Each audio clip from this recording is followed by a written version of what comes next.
So we have got our kick motion rear tailgate. So the trick to this one is you've got to do it quick. So you've got to have the keys within a metre, and then you've got to give it a swift quick kick, and then it'll open up. So you've got to do it really quick. You can't do it slow, and you can't give it a wave. And then you've got the option of closing it here on your remote, pushing the button from the top, or you simply give it another quick kick and then it will close. So that's the trick to the motion activated tailgate.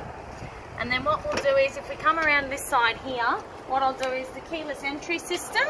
So it's actually locked at the moment, but if I want to gain access to the car, I can simply push the button once and it opens the driver's side. But if you push the button twice, it'll actually open all of the ones apart from just the driver's side. So what we'll do is, if you want to come in here and we'll have a quick look, you've got another option here. There's a button here that is the boot to open that one. So if you just come around here, Beck, we'll have a quick look at these ones here. So this one here is to allow you to turn off the power door. This one's your traction control, heated steering wheel option, and then your eco mode. So this button here actually reduces your fuel consumption. You can have it turned on all of the time, or just in emergency situations, or a couple of days till payday. Now this button here will adjust your brightness on your dash. And then what I'll do is, I'll just start the car. And then what we've got here is, I'll go through a few things with you and show you how this one works. So what we've got here is, this one is your answer and hang up to hook your Bluetooth up. So I hope you've worked that one out. If not, what we do here is, you can simply go to your setup button, Bluetooth, pair new device, and then if you turn your Bluetooth on your phone, it'll come up with Nissan Connect or My Car. And then you can just quite simply just go click OK, OK, and then it will be completely done.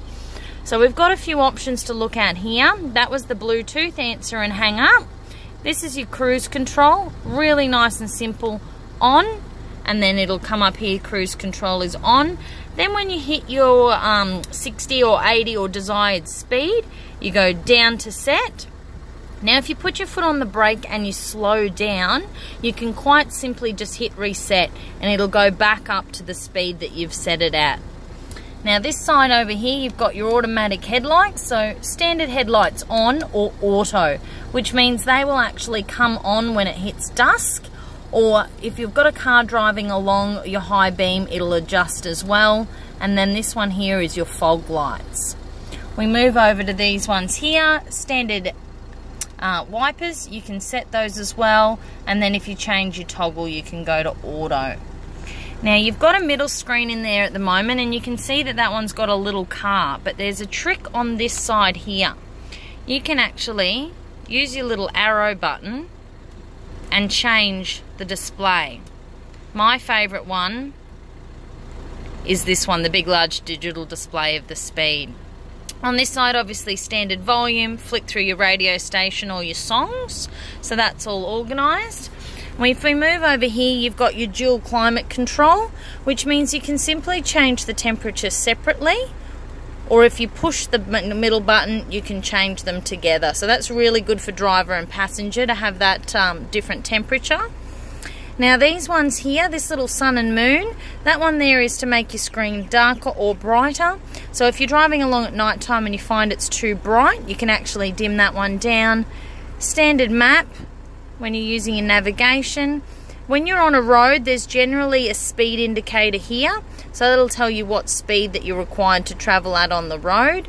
And then your nav system here, when you want to do new address, points of interest, home, you can actually save certain pages and things like that. Setup button here to the right hand side, you can go through your traffic messages, Bluetooth, audio systems. You can actually have 6 paired devices all connected to your phone, so really good if the family wants to have it all up. Move over here, radio, CD and aux cord. So you've got your Bluetooth, your USB, and you can actually flick through, swap phones, what you'd like those ones to be, just with simply hitting the aux cord. Change your songs or your radio on here as well. Now you've got the option of using the flick through button here, your touch screen here to change the radio stations, or on this one here. So if we have a bit of a look, this one will actually flick through the radio stations from here. Now, one of my favourite things is, you've probably had a bit of a look at our all-round monitoring camera system. So as we know, that one there is in park at the moment, or drive, and you'll have your forward-facing camera, or then obviously when we pop it into reverse, we can see the rear. Now, the trick with this one is it's really great for the front view, pulling into the car parks nose to nose with other cars, but it'll only come on when you're close. So what I tend to do is I hit the camera button early. So as I'm driving into the car park, I hit the camera button early, it comes on, I can line up my park, which is brilliant. So that's pretty much about it for the dash components as well. So if we move down here and have a little bit of a look, you've got your heated seats in high and low option as well. Now, what we've got here is a cooling cup holder. Now, if we have a bit of a look, there's some nice waves and a cross mark. So if the waves are facing forward, your air conditioning will circulate through the cup holder, which is brilliant. If you don't want that one, you can simply flick it back over. Now, if we have a look here at the gear stick, we've got our general park, reverse, drive, and then a plus, one, and minus. What that actually means is you can go down and flick across. Now, this will allow you to drive in manual mode. You can go up the gears and down the gears, and they'll actually be displayed here what gear you're on. Now, it doesn't allow you to go any faster or slower than required, so there's no going into the wrong gear, but that little bit there is manual mode where you can go up and down. So that's the display there. Now, what we'll do is we'll have a little bit of a look in the rear at how we change the seats. I hope you've had a good... Oh, wait, one little tricky thing. So obviously here you've got your mirror adjustments to flick it to one side to alter it the other side, but this little button here actually folds your mirrors in and out. So that's a handy little trick there. But we'll look in the rear and I'll show you how to change some of the seats.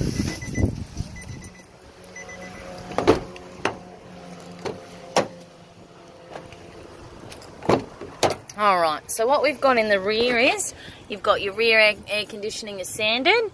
Now these are your back seats here.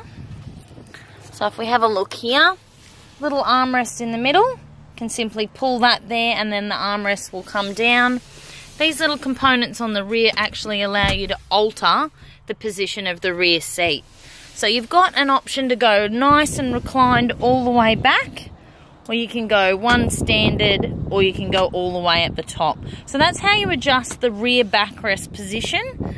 And if we come down here and have a bit of a look at this old school toggle here, you can actually lift that up and shuffle the seats forward and back depending on how far that you would like them. That's really good if you've got someone, passengers in the rear, but you want to fit a larger item in the rear boot. So that's how you would adjust those seats. Now I'm sure you've had a bit of a chance to play, but I'll show you another trick. We can use the button on the remote, we can use the button on the inside next to the steering wheel, and we can do the kick element, but you can also just simply touch the button underneath there and the boot will open. So we had a bit of a look in the rear before, but this one here is your privacy screen. Just simply locks into those places here. But if you don't actually want your privacy screen in the rear, what you can actually do is you can pull this one here and it comes out.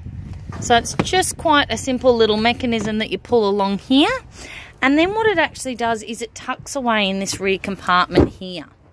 So these bits here actually click out, 1, 2, and it tucks away nice and gently in there. Now for me, this is a rear hide and divide system. So what I actually do is if I've got a big load of shopping or a little load of shopping, it's going to roll around in the boot. So when I do a little load of shopping, I split it up like this. I can even use the back compartment or I can use this little one here. So Nissan calls that a hide and divide system. So that's quite nice and simple. You've got a 12-volt plug in the rear here as well. And then you've got tie down points, 1, 2, 3, 4. Your car seats for the kids, the safety clips are 1, 2, and then you've also got a third one up here. So that's another option as well. But that's pretty much a decent rundown of the car. I hope that's given you enough information to help you start.